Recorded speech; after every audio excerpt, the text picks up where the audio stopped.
Dinç oturacağına tapşırım.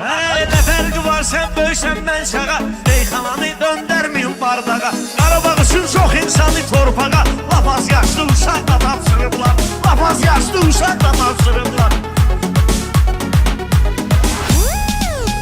Səsəmdən gəlib mənə andan hara. İcazə ver meydanı gətirim sana. Bunları mən bıraxmamışam meydana.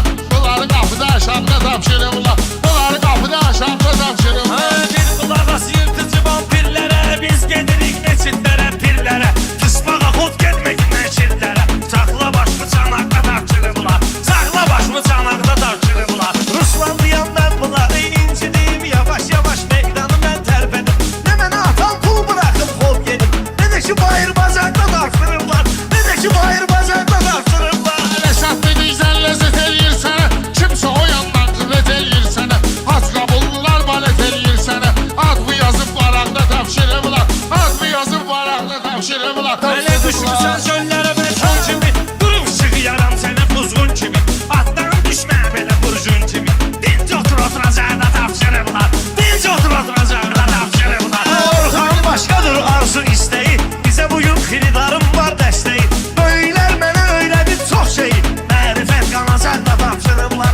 Mərifət qanacaqda tapşırıblar. Gör nə qüvvə vardı pələngləşində. Sümüklərində sürüyər qəbirdə. Sən kişi söhbətinə qarışma birdə.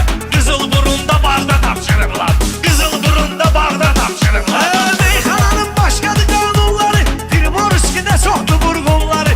Az qabul toyunda sökmə bunları. Məlgün atdılarda tapşırıblar. Məlgün atdılarda tapşırıblar. Şəhidlərin axıtdılar qanların. Verdi Hüseyin İslam'a qurbanların. Boş o kəslərin Allah ki canların. Kərbəlada İraqda tapşırıblar. Kərbəlada İraqda tapşırıblar. Ruslan mən səsimə avaz verəndə. Değişmə meyxanə zakaz verəndə.